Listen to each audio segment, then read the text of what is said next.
大家好，我係蔡潔真博士，歡迎你哋收睇營之選呢個節目。今日願意同大家分享個題目咧，係關於敏感嘅。我哋發覺喺我哋嘅周圍咧，越嚟越多人咧有呢個敏感嘅問題。咁以前咧，我以為敏感咧只係發生喺外國㗎，因為好多人講咧，如果你移民去加拿大嘅時候，你住咗7年，如果你冇敏感嘅時候，你屬於一個非常幸運嘅人。但係今日還目一視嘅時候咧，我就睇到好多人有呢個敏感嘅問題。咁首先咧，就係喺冇幾耐之前，我又睇到一個報道叫做死亡之吻。原來有一個男朋友嚟睇佢女朋友嘅時候，你知外國人一入門嘅時候咧，就係嚟一個親吻。呢個嘅女朋友知道佢嘅男朋友咧係對花生係有敏感嘅。但係佢以為咧自己食咗個花生醬三文治咧，已經吞晒落肚啦，仲有咩問題咧咁？但係呢個男朋友嚟到嘅時候，當佢一親吻咗呢個女朋友，佢口裏邊仲有啲花生醬嘅餘汁，咁佢即刻就暈低咗，然後送到醫院裏邊咧，已經係身亡。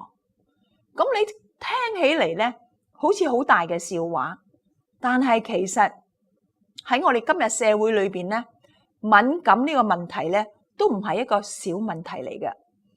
響外國嘅飛機，無論係加拿大或者美國，佢哋唔會再派呢啲花生有花生嘅呢啲飛機嘅餐前小食，係咪？我哋每次上飛機嘅時候，坐定定，飛機起飛啦嘅時候咧，空姐就會嚟俾一條濕毛巾我哋抹手，跟住咧就俾一包嘅花生，我哋可以喺度照下。因為我哋喺機場裏邊已經等咗2-3個小時先上機，佢諗可能你哋都有少少餓啦。咁晚餐、中餐或者係早餐咧，暫時仲未預備好，所以先嚟一包花生啦。但係今日咧喺美國、加拿大嘅，佢哋所有嘅飛機咧，佢哋已經係唔會派呢一個花生。如果佢哋派嘅時候咧，都係派嗰啲鹹鹹圈啊、pretzel 嗰啲咁嘅嘢之類，就係用一啲焗出嚟，然後上面咧好多鹽嘅嗰啲嘢。咁敏感有幾多種啊？嗱，第一種我想講到咧，過敏性嘅鼻竇炎。原來我哋鼻哥成日痕啊，成日去擦佢啊，同埋咧成日打啊嚏流好清嘅鼻水，呢啲可能咧係由於呢啲屋企裏邊啲塵蟎。到底塵蟎係咩嚟嘅咧？嗰啲塵蟎咧係一種好細嘅生物嚟嘅，佢係好中意活喺我哋嘅枕頭啊、我哋嘅被鋪啊、地氈啊、窗簾裏邊嘅。呢啲塵蟎咧，對於有敏感性嘅人嚟講咧，係可以引起呢一個嘅鼻敏感。咁亦都有啲咧，可能係灰塵啊、微菌啊，或者我哋對嗰啲貓狗嘅毛有敏感啦。我有個朋友真係鼻好靈嘅，佢對貓係有敏感嘅。只要佢去到人哋屋企門口咋，一有貓嘅時候咧，佢未撳鐘啊，已經喺門口度貓度啊嚏，就因為佢對呢一個嘅寵物嘅毛咧係有呢個敏感嘅。咁我哋應該點辦呢？咁逢係有鼻敏感嘅人咧，就係我屋企嘅床單啊、被鋪啊，勤啲洗咯。有陣時喺好太陽嘅時候咧，連枕頭都要攞出去曬一曬。咁如果有窗簾啊，特別係有地氈嘅時候咧，勤一啲去吸佢哋咯。如果係對呢個動物毛係有敏感嘅話咧，咁就唔可以再養動物噶啦。咁我就最近咧，我有個朋友咧，佢就生咗個 BB， 佢個 BB 仔咧已經有4個幾月大啦。咁我去探佢嘅時候咧，我一見個 BB 嘅時候，我話原來佢有皮膚敏感。呢個皮膚敏感咧，呢個小朋友先4個幾月、5個月啫喎，點解會有皮膚敏感嘅咧？咁好可能咧係同佢屋企養咗隻貓有關係都唔定。但我唔可以好肯定咁樣講啦。但係我就同佢講啦，呢個 BB 有敏感，佢話：哎呀，你知啊，我話第一個情況咧，你一定要保濕，就係咧 BB 喺個敏感咧，多數我哋中國人叫濕疹啦，就喺啲手拗有摺嗰啲地方咧，就係會起得啲皮膚粗啦，同埋咧有痕癢啦。個 BB 4個幾月、5個月唔識去畫痕，但係咧你會睇到嘅時候，你都覺得佢會痕嘅。我話一定要保濕。保濕嘅時候咧，有嗰啲特別嘅保濕膏啦，或者潤膚膏啦。首先同佢洗乾淨，然後抹乾之後就塗呢啲嘅保濕膏。如果係空氣好乾嘅話咧，甚至喺屋企咧要整一個咧噴氣啊，等佢咧增加佢嘅濕度。咁嘅時候就好容易咧就過活啦。如果唔係嘅時候咧，個 BB 好辛苦嘅。咁我哋正話講咗呢個敏感性嘅鼻炎或者係敏感影響到個鼻嘅，然後敏感咧都可以影響到我哋嘅眼嘅。點樣可以影響到個眼咧？就係當一個人有眼部嘅敏感嘅時候咧，你會覺得個眼成日覺得好刺好痛，甚至咧係眼紅流眼淚，分泌物特別多。眼嘅周圍嗰啲皮膚咧就變得好粗糙，甚至有呢個潮紅嘅時候咧，可能係眼嘅結膜炎。因為眼睛裏邊咧，我哋有幾個膜嘅我哋有結膜啦，最出邊嗰一層啦，然後我哋有鞏膜啦，然後咧就係視網膜啦。我哋有3個膜嘅，咁視網膜咧就容易脫落嘅，好少發炎嘅。但係我哋覺得咧，角膜發炎咧係好時有嘅呢個結膜發炎呢個結膜發炎嘅時候咧，就隻眼咧就紅晒啦，紅晒之後咧，朝頭早起身嘅時候根本咧就睜唔起個眼嘅，因為嗰啲眼俾啲眼屎咧係黐住晒嘅。咁我哋點辦咧？咁一般嚟講嘅時候咧，好可能咧，我哋要揾出你嘅敏感係咩嘢。有啲人咧，甚至呢個敏感咧係敏感響呢一個嘅化妝品上面，所以你用化妝品嘅時候咧，或者用香水嘅時候咧，有啲人佢要試一試喺你嘅皮膚度睇下得唔得，甚至咧係染頭髮嗰啲染料所以你一定要試一試。如果你係染咗頭髮嘅時候咧，影響到你嘅頭皮啊、紅腫啊，甚至咧眼流眼淚啊嗰啲嘅時候咧，即係你對呢樣嘢係有敏感啦。有敏感嘅時候，我哋就避而吉之咯，係咪？唔好仲攏個頭落去先得㗎。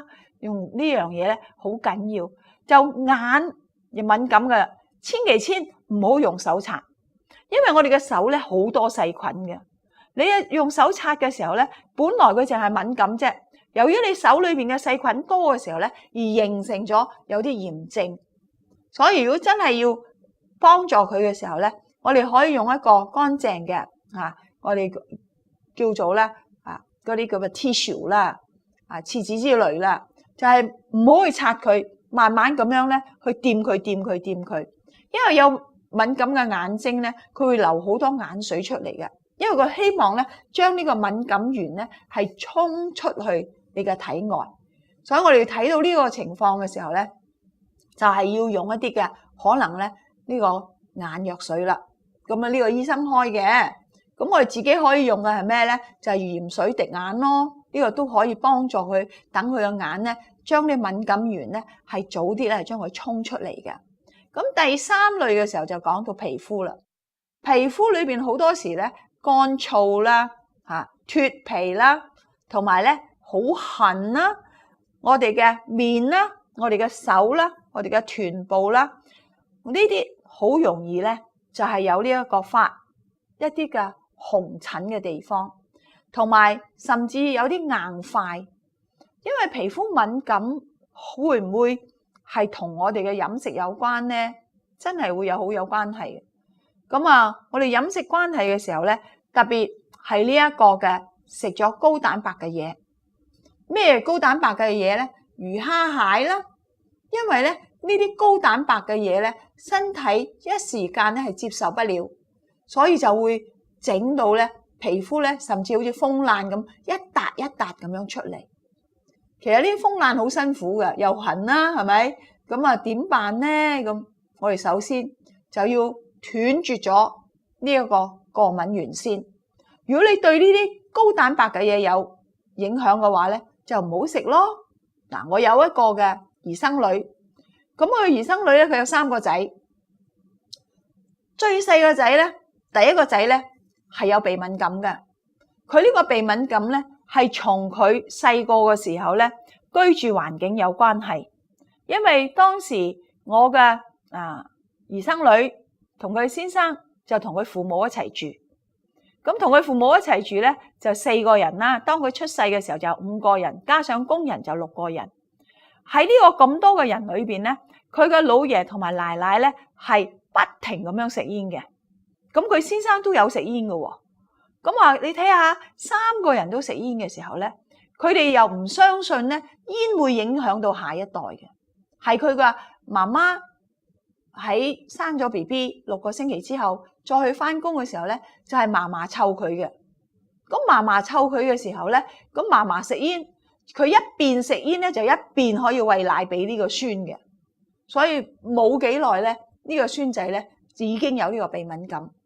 OK， 但係咧第二嗰個細蚊仔咧就冇問題嘅，因為佢然後咧就搬咗出嚟啦。生第二個之前咧已經搬咗出嚟，佢自己另立一個小家庭。咁另立呢個小家庭咧就係呢個第二個小朋友咧係好健康，冇敏感，乜嘢都冇嘅。但係佢生完咗第二個細路仔嘅時候咧，好短嘅時間咧佢生第3個，好短嘅時間佢自己根本都冇時間去復原，又懷孕啦。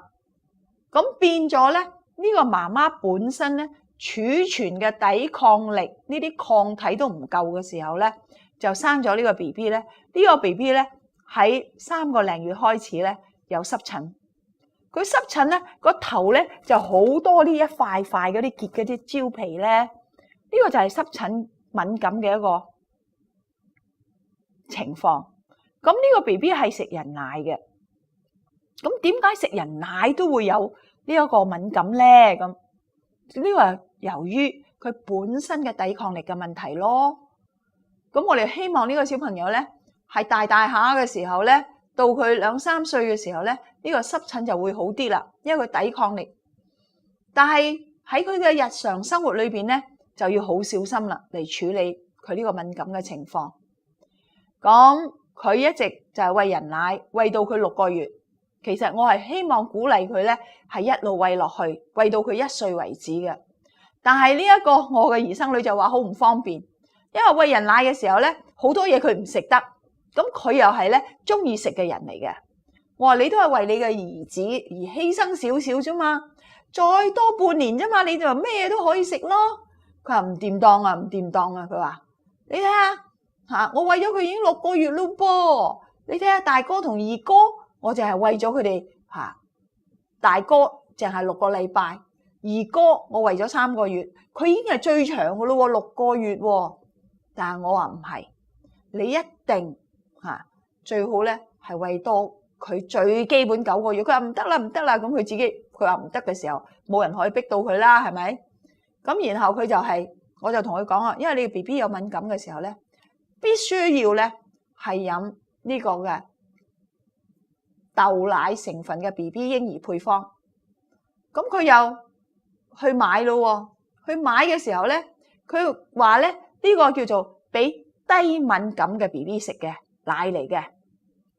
咁然後我點解 BB 飲咗呢個低敏感？如果佢係飲咗豆奶嘅嬰兒配方，唔應該佢個濕疹係咁緊要啊？係咪？個頭裏邊咧一塊塊咁，咁我就買咗好多嗰啲咁嘅潤膚油啊、保濕油啊呢啲，同埋洗頭啊、沖涼都特別嘅一啲嘅液體俾佢嚟做，但係仍然咧係有咁多嘅呢啲頭出嚟嗰啲咁嘅一塊塊嘢嘅咧，咁我就嗌佢個工人。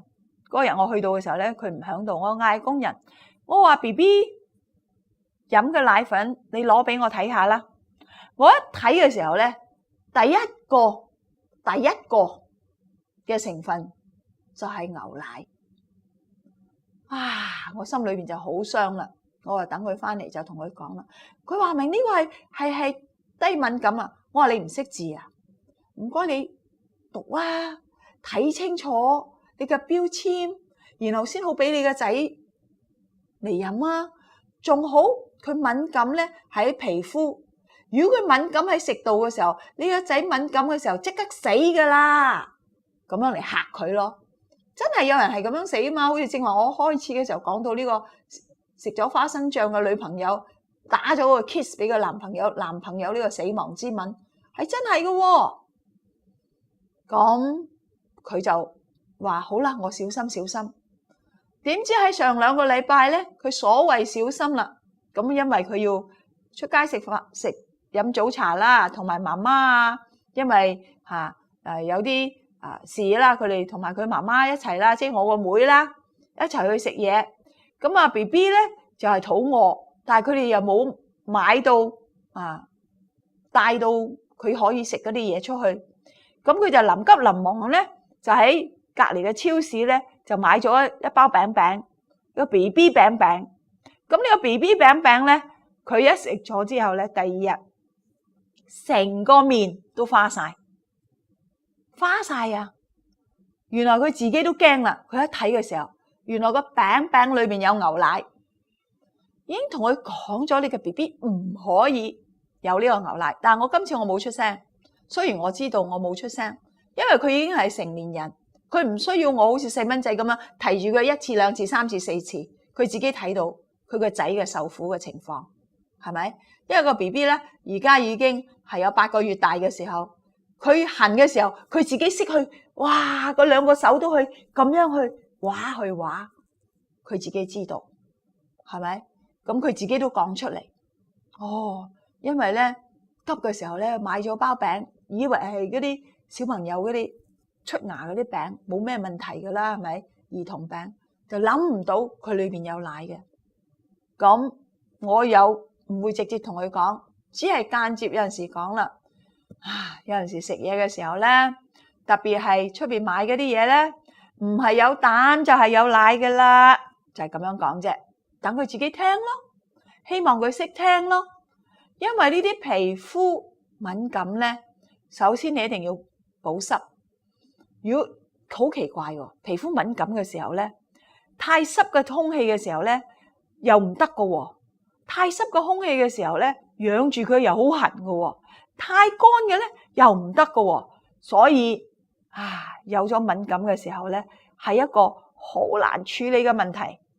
但係一定要揾出佢嘅敏感源係咩咯。另外一個咧，最後講到咧哮喘啦。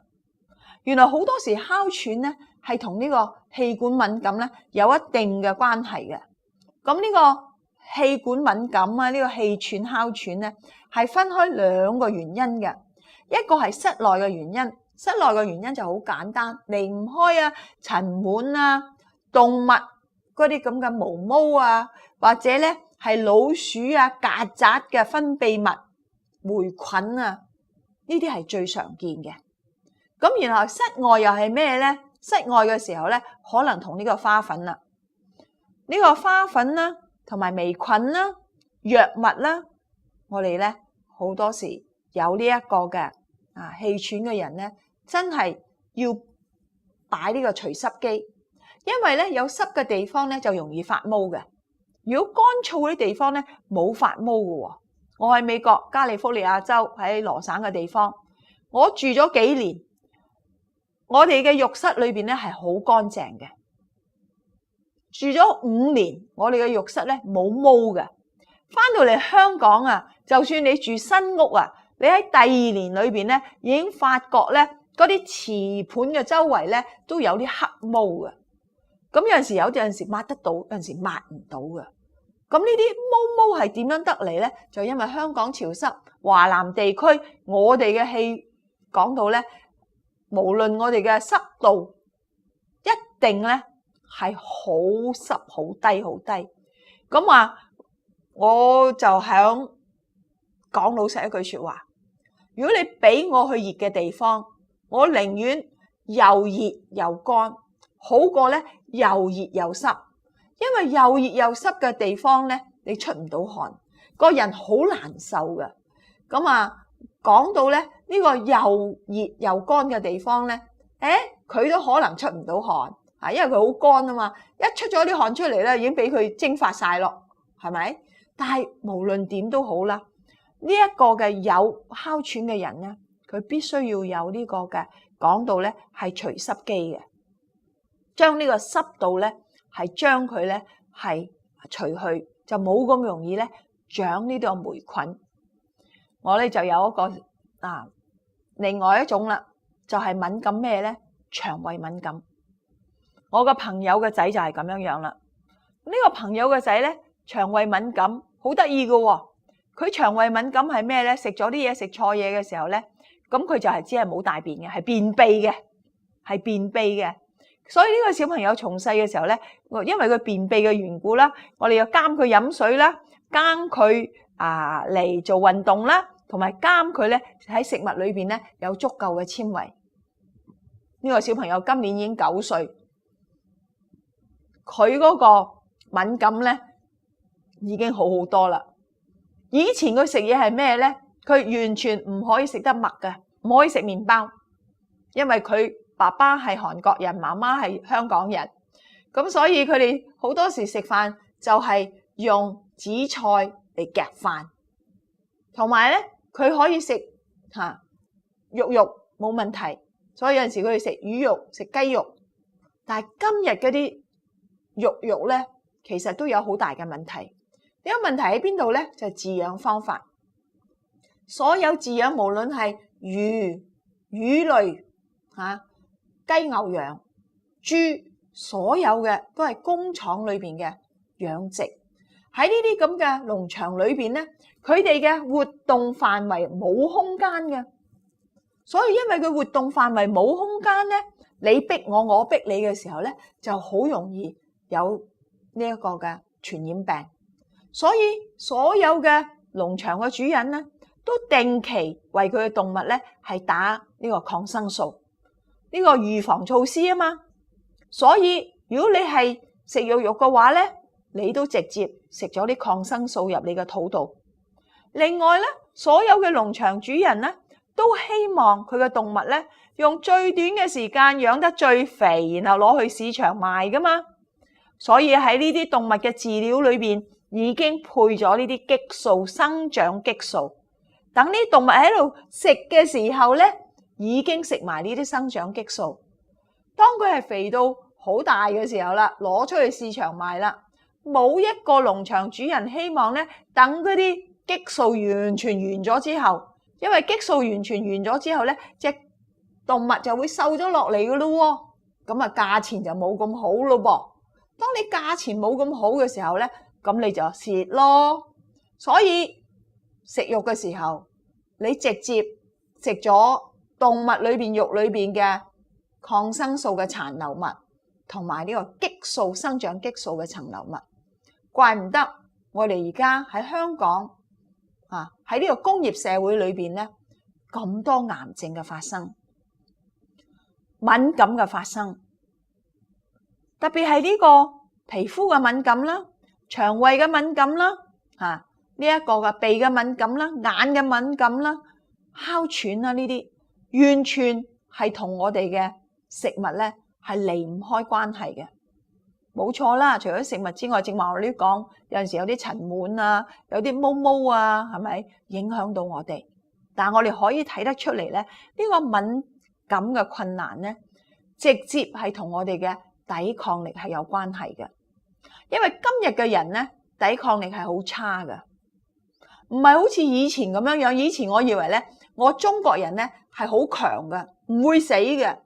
因為我喺1972年咧已經去美國讀書，喺1972年嘅時候咧，我已經睇到報紙話咧，美國人可以感冒而死嘅。我就成日笑啦，哇！佢哋啲命真係矜貴啦。睇下我哋中國人，邊度有人感冒會死嘅啫？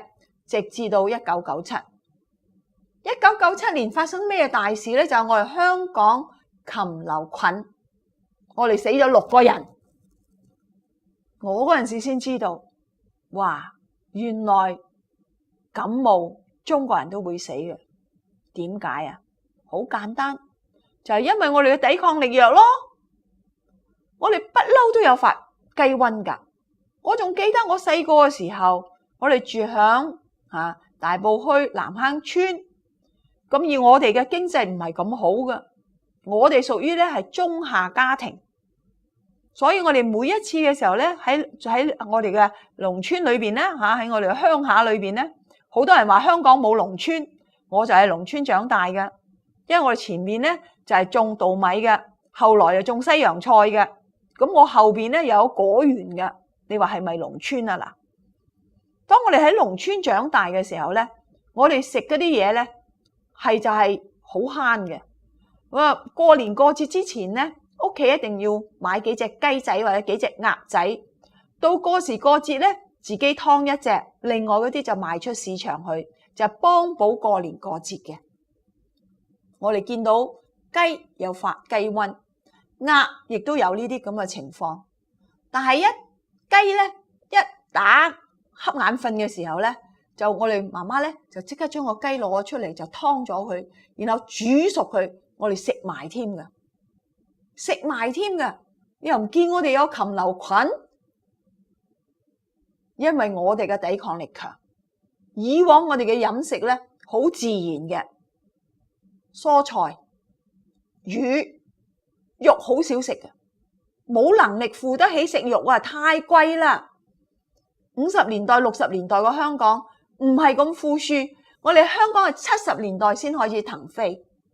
你可以睇到啲人日日食呢啲動物性嘅飲食嘅時候，咪食出病嚟咯。人有艾滋病，豬有口蹄病，有豬流感，雞有禽流感，鴨雞一樣噶啦，係咪？咁然後牛有瘋牛症，因為我哋反常，唔係食自然嘅嘢。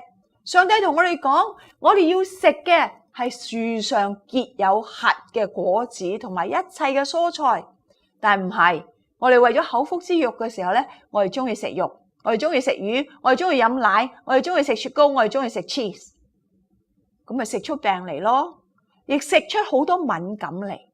如果我哋可以食清一啲嘅時候，多啲嘅蔬菜水果，五穀粗糧嘅時候咧，咁呢啲敏感問題咧，好多時都可以不藥而癒㗎。